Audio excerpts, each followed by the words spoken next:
It's a case of like, oh no. Okay. Wait, how does that close? Yeah, like that. No. Oh God, I just opened it. No.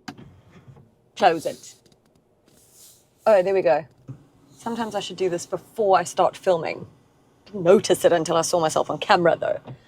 Oh, I hate a sunroof. Okay. So like I say, it's a bit of like rinse and repeat at the moment with all the Chinese cars that I feel like I'm driving at the moment and reviewing, but I love it. Okay, I love it when there's a disruptor in a market, right? And that's what Chinese car brands have done to the South African market. Some are hating it. I think consumers are loving it. So I'm in the GAC Emzoom. I really wish they would consider renaming cars for this market. Emzoom. I can't say it without being like Emzoom. Zoom. Isn't that Mazda? There's the MQ as well. Which is above this one. I'm just like, it's a strange little name. But it is the GAC, not JAC, okay? The Chinese brands are coming in here just to confuse the living daylights out of all of us. But GAC is actually the 5th largest automaker in China. They sold 2.5 million cars last year. And this GAC Emzoom happens to be my absolute favorite Chinese car that I've driven so far. I think it is the best that they have. Oh, God, someone's reversing. I think it is the best on the market in terms of all the Chinese cars that I have driven. So that's a big statement. I'm sorry, there's someone who thinks they can park here and they cannot, even though in your tiny Suzuki Jimny, but no. Okay, so being the best within the sort of Chinese brands within the segment, and the segment being one of the most popular, right? So it competes with like Toyota Corolla Cross, Kia Seltos, and then Haval Jolion Pro, in fact, Haval H6 even. And so it really is a segment that is hugely important here because it's probably the one that most people are often asking me about. It's just above that sort of price threshold of like being in a budget SUV sort of thing, then going into something a little bit more mature, okay? And then just before things start to get harrowing. So it's really important, this segment. Now, that price band I'm talking about is sort of between 450,000 and 550,000 Rand, right? I'll get to the price of this just now, but first, I want to tell you that if you need insurance on any of these cars, My Way has just joined hippo.co.za's panel, and so you can now get up to 12 car insurance quotes in under 2 minutes. That's pretty cool, I'd say. Okay, so what do you need to do in this segment to stand out? Well, you've got to look good, first off, and this really does look, I mean, it's quite like out there.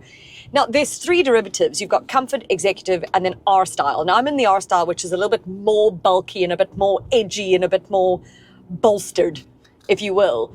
But it's really cool in the flesh. I mean, people keep looking at it because, one, I think they haven't obviously seen it before because it's like brand spanking new. But also, it really is like edgy and like modern. I don't know how to do this because I want to shape the car with my body while I'm... That sounded really, really weird. Okay, I realize. But when you look at it, you'll know what I mean. And in typical Chinese brand fashion with these cars, they come really highly spec'd. Even the Comfort model does. So it has a 10.25 inch touchscreen. It's got a 3.5 inch instrument cluster. But once you go to the Executive, it doubles. So this one at the R-Style is got 7 inches here. I have to say, this is the graphics and everything on this infotainment system are fantastic. On certain screens, it's very sort of responsive and touch sensitive, and then on others, it's not. Like, it's got Apple CarPlay and sort of Android Auto with thingamajig, but like, I have to press the buttons really hard. It's strange. The Android Auto is like stretched a little bit, which is a bit weird. But other than that, like, works really well, and it's got really everything in there. Like, you can take some time to sort of, you know, tinker through it. So you can change things like the ambient lighting, because that's what this and the Executive have as well. The Executive adds a little bit more safety features than the Comfort, so like adaptive cruise control, etc. But still, they've got like wireless charging. This has got a wireless charger. Obviously, the sunroof. that I spoke about. All of them have ISOFIX, all of them have ABS with EBD, electronic stability control, etc. Airbag wise, the Comfort has dual airbags up front, and then I think the Executive and this add more airbags. But overall pretty safety conscious. And it's one of the few of the Chinese car brands that isn't so intrusive, so it's not pissing me off while I'm driving it. It's not dinging at me every sort of 2 seconds, which is great. And you can adjust everything in here. So there's one thing that bugs me. They all have these like electronic drawer handles that come out. I find them to be a bit strange for me. I feel like they look like they're going to break off. That is just a personal thing, nitpicking. But the one thing that does bug me, and I wish I could change, so it's got like auto lock when you drive away, and then it's got, when you've got your key and you come to the car and you walk away from the car, it will lock and unlock, or in the other way around. This is very sensitive. So when I park my car in the garage, and then as I walk away, it's like unlocks, but then I turn, even if I move, it unlocks again, and then I put my key down on the table. If I touch that key, it unlocks, and then it's got a beep that it does. So it goes like dunk dunk, or like doot. I can't do it. Beep beep. No. Boop boop. Boop. Oh gosh, stop it. So that is, you can actually change this, like everything on here just about. So you can take that off if you want it, if you don't want it to auto unlock when you walk towards it, but I want that to do it. So I'm a little bit torn, But some like very interesting features. The other thing that is a bit of a bummer for me, there is no volume button or anything on the screen, unless I am missing it. So please tell me. I have looked, I've done my research, I can't seem to find it. But it's very possible that I'm mistaking this. So please forgive me if I am. But there isn't one on the screen. There isn't a knob, obviously, which is my favorite. No, I'm just making sure. There's only one on this steering wheel, which when I'm a passenger, I would like to have control. I mean, I'm always wanting control of everything, but I'd like to be able to turn the volume up and down, or turn it down quickly or whatever. I can't. That's annoying. That's like a silly little thing, but it is kind of bugging me.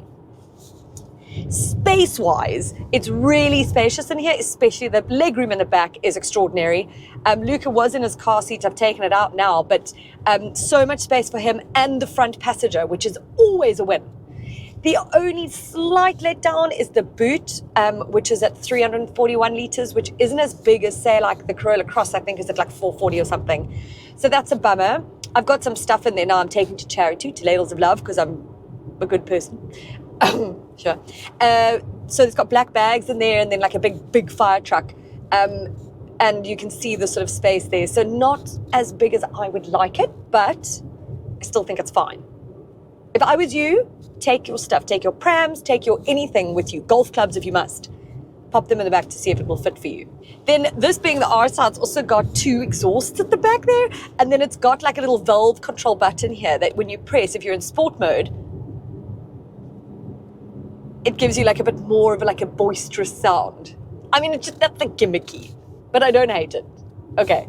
Engine-wise, 1.5 litre 4-cylinder turbo petrol, mated to a 7-speed wet dual-clutch transmission. I find this power delivery to be really smooth. Look, this isn't like a VW DSG, right? Like, those are like top of the game. But this is great. There isn't a lot of screeching going on. It's a very comfortable drive. The only, again, kind of nitpicking is that there could be a little bit of throttle calibration needed, but I've gotten quite used to it quite quickly. So, you put your foot down, you go. But I haven't even been noticing the drive that much, and that for me is when it's fantastic, because it's not irritating me, it's not doing stupid things, it's not whining at me, it's not trying to hunt for gears. It's just sort of doing what it needs to do underneath while I do what I need to do. Okay? Fuel consumption, it's claimed at 6.2 litres per 100 Ks. Okay, when you're in sport mode, it's definitely not that. So let me just pop that back into eco. Hey, whew, lots of sounds every now and again. Eco, so I was sitting at like 9 and then went up to 10. So that's a bit of a disappointment. But I think you could get it lower. I just don't know if I've been driving like a hooligan. It's possible. It's always possible. So the electric steering is sort of very light, easy to maneuver. Some people have said or would feel like it's a little bit lifeless. I think it's lovely. Again, just super easy. There's no almost effort in driving this car. And I love that. And there aren't as many, I know I just mentioned sounds now, there aren't as many bings and bongs and tings and tongs at me.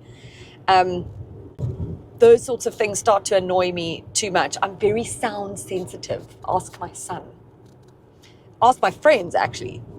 Yeah. Okay, so price-wise, this kicks off at 470,000. This model, which is the top of the range, that R style, is like 550,000 Rand. So it is very competitively priced, but it comes genuinely highly, highly, highly spec'd. I don't really think that there was anything that I'd still want in here that I would think that I'd need, to be honest. Like, what else? Everything else just becomes a bit useless for me, to be honest. You could get a Corolla Cross sort of for cheaper than this, I realize, and you're going to probably trust that Toyota brand a bit more. Obviously, this hasn't been tried and tested yet. The brand hasn't.